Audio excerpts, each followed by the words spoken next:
I'm happy with everything you've done today. Hello. Welcome. Yeah, okay. So, they say that Horace is the best platformer of 2019. And I don't know who they are, but I guess we can check this game out and see if they are right or not. So I'm just gonna press play and yeah, let's try this, yeah? Oh, wait, what? Oh, because I'm in the options menu, right. Start new game. This one.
Man 2.0 is what it says, like a better person than a normal human.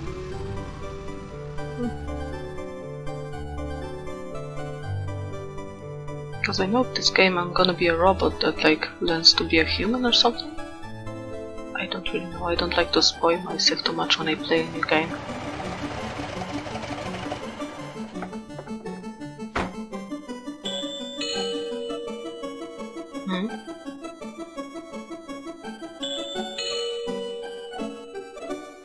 What?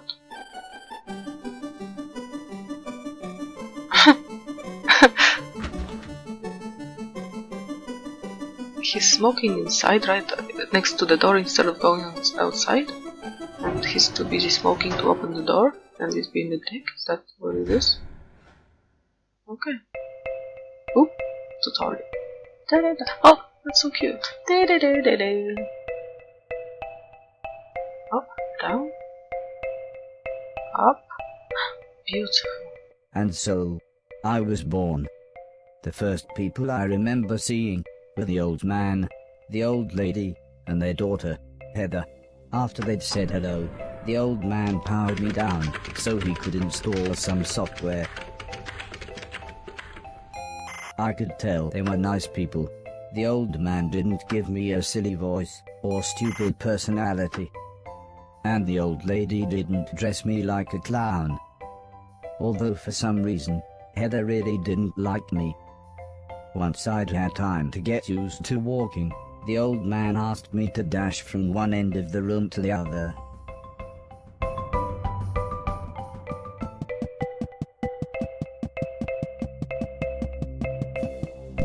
They have a lot of space here. Yes, I did it. The old man spent a couple of hours building some wooden platforms. He said he wanted me to jump up them, but I must admit, I was scared.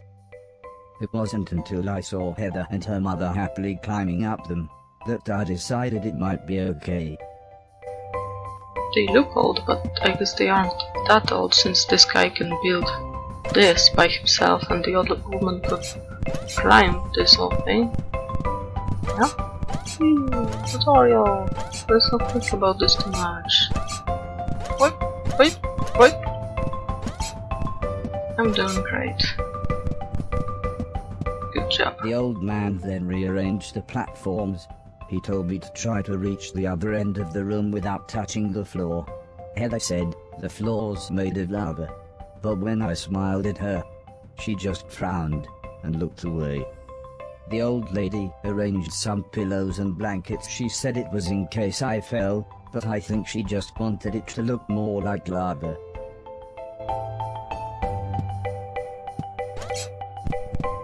Bye bye. Just leave. Okay, this, okay.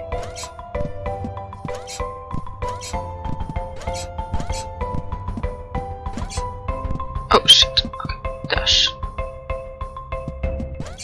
Okay, oh shit. Oh, nice. Yes. When I reached the other side, the old man just smiled and said, "That'll do, for now." Begin, be bold and venture to be wise. Chapter 1, Learning to Walk. Yes, of course.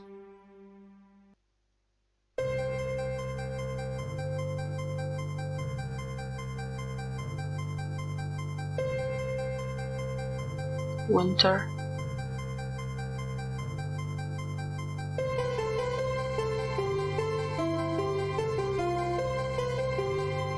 A couple of days after those first lessons, the family had a big meal, and I was introduced to everyone else. The professor was the old man's brother. He was very quiet, and always seemed to just kind of stare at me. He had lived with the old man for 5 years. The house was so huge they barely saw each other. He preferred instead to stay in his room, leaving everything up to his butler, Mr. Deck, as he insisted everyone call him, although the professor always called him Anton. For a while, he called me the yellow bastard, but the old man made him stop, as he thought it sounded racist. Mr. Silton was the old man's driver. Before he worked here, he'd gotten in with some bad people and was the driver in a post office robbery, although it all went wrong for some reason. Mr. Silton showed me a video of his band. I'm sure some people must like it, but I just found it terrifying. Then there was Alice. She was the cook. She was a nice old lady. When she was younger, she had been a TV chef. Then, years later, she had a small part in Coronation Street. Mr. Silton said, before she worked for the old man, Alice was quite a hoarder. She kept old newspapers and bicycles, and something about a poo in a shoebox. Oh. The next morning, the old man gathered everyone together to show them what I was capable of. "What else does he do?" asked Mr. Silton. The old man smiled. "He can help around the house." "Could he help me with my newspaper collecting?" asked Alice. "I'm not sure that's a good idea," said the old lady, "but he can do all sorts of jobs." "Yeah," said Mr. Silton, "shove a stick up his ass and he can do Deck's job." Now, said the old man, "we have company," pointing to some important-looking people. 2 large men, both called Gary, set up what the old man referred to as lasers. He said again, I should try to get from one end of the room to the other, but I shouldn't be worried, as I had a special chip which meant no matter how damaged I was, I couldn't die. He said it was like infinite lives in a video game. But when he realized I didn't understand, he said he would explain another time. Okay, the tutorial didn't end yet, in a strange way. Yeah, of course. He hired a bunch of dudes to make a fucking game. Lasers show up. Okay. Oh shit. That's good. Terrifying.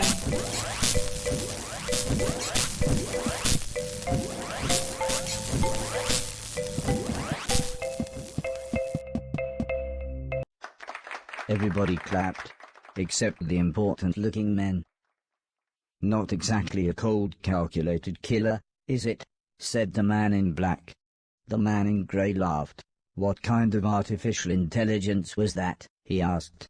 "Move right, unless there's something in the way." Okay, said the old man. He turned to me and whispered, "They're going to make it quite a bit tougher, but I'm sure you'll be fine." Okay.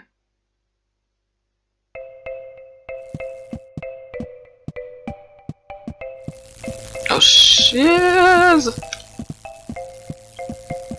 duck. Oh, shit. Duck. I don't want to embarrass the old man. Okay, that's good. Oh, go. Now this way.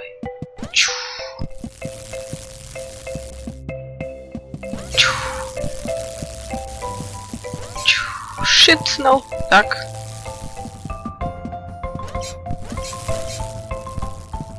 Oh, it goes up to this point here. I see it now. Okay.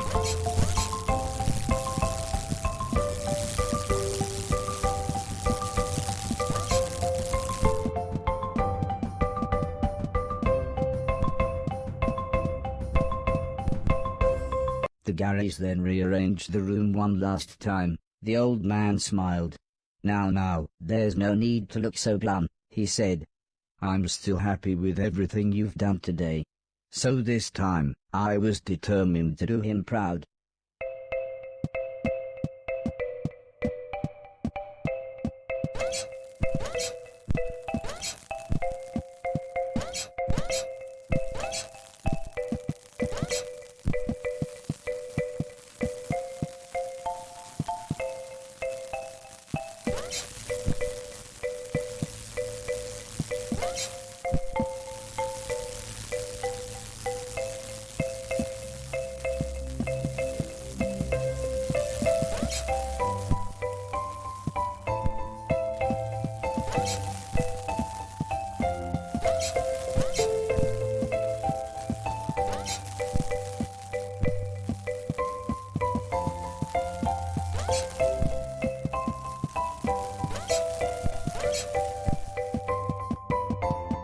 The old man's friends actually seemed quite happy when I made it through. We might have a winner after all, said the man in black. It's no Killbot 3000, but you can almost see the fire in its eyes. Am I supposed to be a murder machine? The old lady said she had a surprise for me. My own room. Nice. She also wanted to play me some music. I wasn't sure after what Mr. Silton had shown me.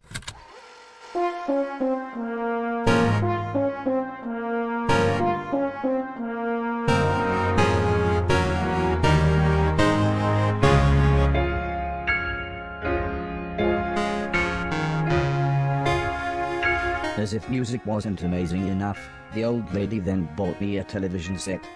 I couldn't believe what I saw. I watched everything I could. Comedy, drama, horror, sci-fi. Anything anyone wanted to watch I would happily watch with them. Then one day, the old man set up a small box. He plugged some cables into the television and said, "This is what I meant when I said video games." I played games at every chance I could. I took on everyone. I was unstoppable.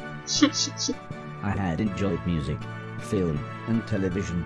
But to me, video games really were the highest art form. Of course. They played porn. Yes, the highest art form. Oh. Table tennis for two.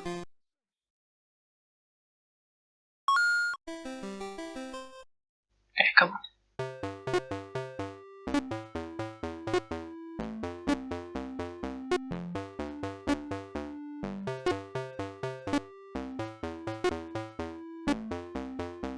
Haha.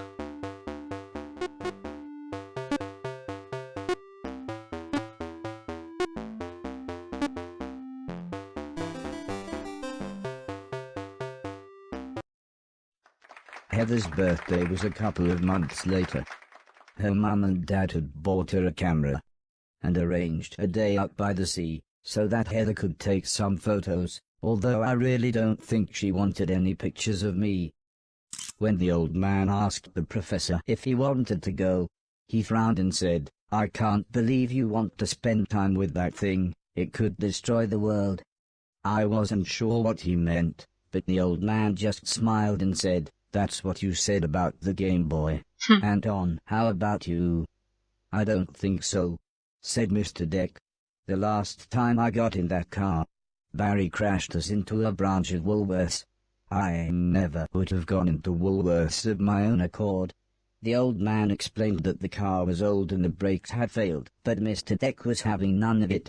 So Mr. Silton drove, and Alice came along for the fresh air.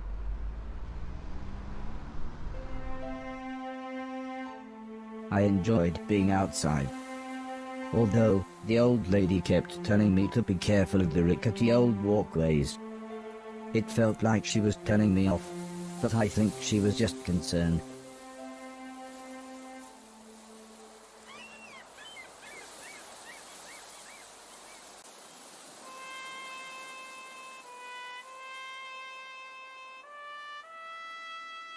As the old man and I stood on the cliff tops, I could see something in the distance.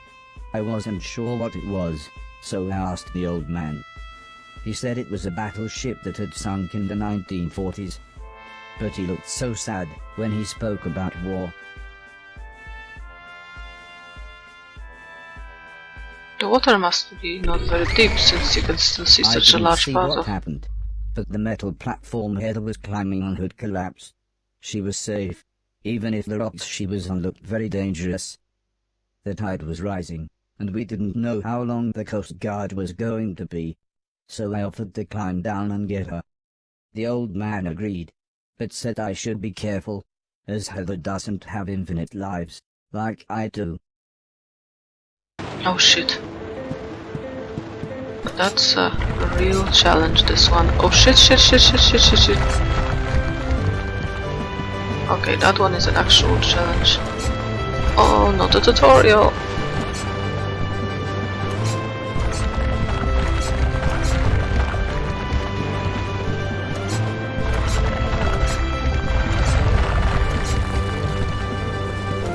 Heather was unconscious, and her leg was broken, so I picked her up as gently as I could. I decided it would be best if I didn't run the rest of the way.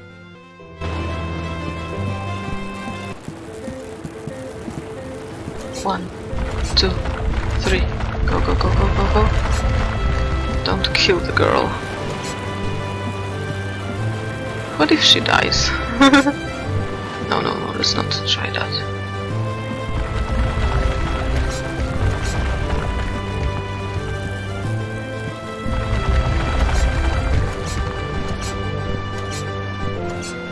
Too bad. Okay, she's alive. By the time I had made it back to the cliff top, the medics made sure Heather was okay, and then took her off to hospital. A few days later, we all went to see how she was doing. She was fine, but would have to wear the cast for a couple of months.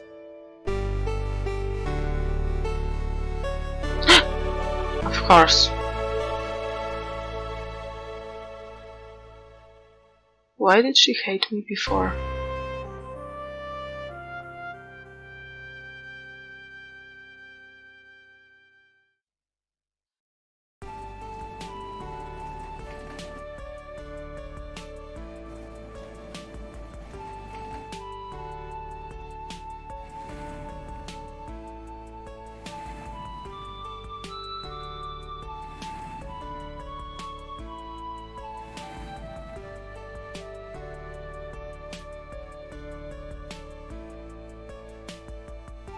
Once Heather got to know me, we became good friends.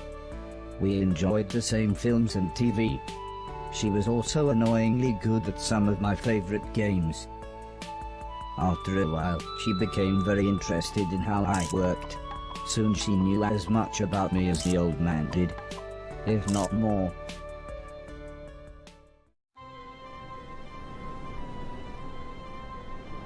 We spent the next couple of months visiting other countries, as when it came to teaching me things, the old man always liked to pick interesting locations.